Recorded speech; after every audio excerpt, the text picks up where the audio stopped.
बहुत समय पहले की बात है। एक सुंदर और बुद्धिमान राजकुमारी रहीमा अपने माता पिता के साथ एक भव्य राज्य में रहती थी। वह न केवल अद्भुत रूप से सुंदर थी, बल्कि दयालु, करुणाशील और समझदार भी थी। उसकी सुंदरता और बुद्धिमत्ता की कहानियां दूर दूर तक प्रसिद्ध थी। पक्षी उसके कंधों पर बैठते, हवा उसकी जुल्फों से खेलती और पेड़ अपनी शाखाओं को उसकी ओर झुकाते, मानो उससे रहस्य फुसफुसा रहे हों। लेकिन हर रोशनी के पीछे अंधकार होता है। राज्य के पास के पहाड़ों के पीछे एक निर्दयी जादूगर मलजार रहता था, जो वर्षों से राजकुमारी रहीमा के परिवार से घृणा करता था। एक रात जब महल में एक भव्य उत्सव मनाया जा रहा था, मलजार ने अपना जादुई कौआ भेजा। वह सीधे राजकुमारी के कक्ष की खिड़की पर आकर बैठा और भयावह आवाज में बोला, तुम्हारी चमक बहुत तेज है राजकुमारी। अब देखो कैसे तुम्हारी सुंदरता और शक्ति एक श्राप में बदल जाती है। अचानक पूरा कमरा अंधकार में डूब गया और मलजार की डरावनी आवाज गूंजी, जब चांद निकलेगा तुम एक नीली मोरनी में बदल जाओगी। लेकिन जैसे ही सुबह होगी और सूरज की पहली किरणें पड़ेंगी, तुम फिर से इंसान बन जाओगी। यह सिलसिला तब तक चलेगा जब तक कोई तुम्हें दोनों रूपों में स्वीकार नहीं करता। यह सुनकर राजकुमारी रहीमा भयभीत हो गई। जैसे ही चांदनी उसके ऊपर पड़ी, उसने अपने शरीर में एक अजीब बदलाव महसूस किया। उसकी बाहें खूबसूरत नीले पंखों में बदल गईं। उसके हाथ गायब हो गए और उनकी जगह बड़े पंख आ गए और उसकी आवाज एक दुखी मोरनी की तरह हो गई। वह महल के बगीचे में दौड़ पड़ी और पेड़ों के बीच छिप गई, लेकिन अंदर से वह रो रही थी। वह चिल्लाना चाहती थी, लेकिन उसके मुंह से सिर्फ एक करुणामय पक्षी की पुकार निकली। लेकिन जैसे ही भोर हुई और सूरज की पहली किरणें उस पर पड़ी, वह एक चमकदार रोशनी से घिर गई और फिर से इंसान बन गई। हर रात चांद निकलते ही वह मोरनी बन जाती और हर सुबह इंसान। उसने अपनी यह सच्चाई छिपाने की बहुत कोशिश की और रातें महल के बगीचे में बिताने लगी। लेकिन एक दिन महल की एक दासी ने उसे मोरनी के रूप में देख लिया। जैसे ही दासी ने चीख मारी, एक अजीब दर्द राजकुमारी रहीमा के शरीर में दौड़ गया।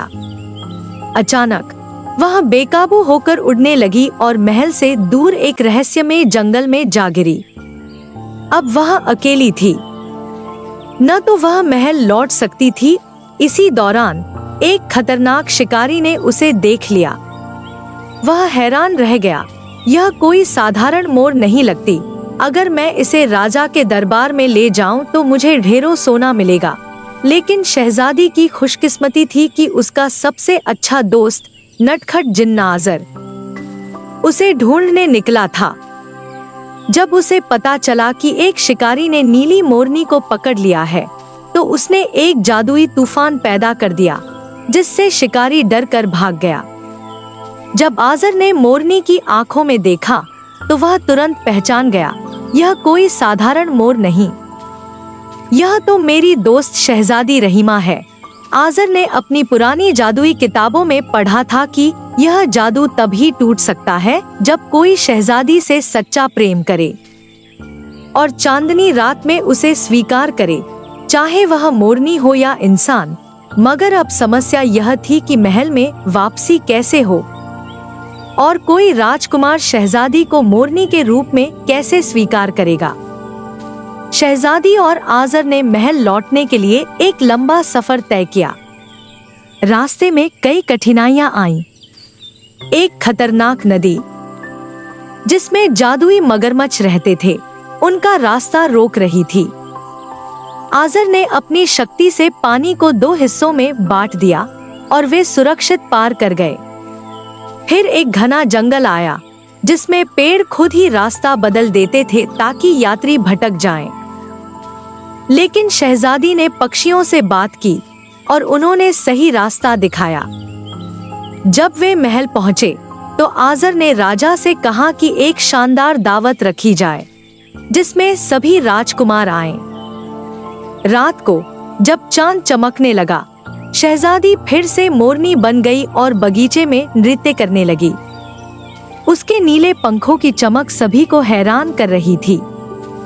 लेकिन एक राजकुमार एल्रिक, जो दयालु और बहादुर था, ने मोरनी की आंखों में उदासी देखी। यह कोई साधारण मोर नहीं, इसकी आंखें बहुत जानी पहचानी लगती है। अचानक आज़र प्रकट हुआ और राजकुमार को सच्चाई बता दी। राजकुमार ने बिना किसी झिझक के कहा, मैं शहजादी रहीमा को हर रूप में स्वीकार करता हूँ, चाहे वह इंसान हो या मोरनी। यह शब्द सुनते ही चांदनी में प्रकाश फैल गया। एक जोरदार झटके के साथ जादू हमेशा के लिए समाप्त हो गया और शहजादी अपनी असली रूप में वापस आ गई। रहीमा और एल्रिक का विवाह हुआ और आज़र हमेशा उनके साथ रहा।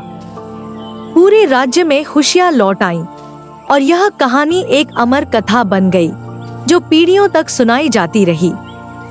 सच्चा प्यार और बहादुरी हर जादू को हरा सकते हैं। वीडियो को लाइक करें, शेयर करें और चैनल को सब्सक्राइब करें।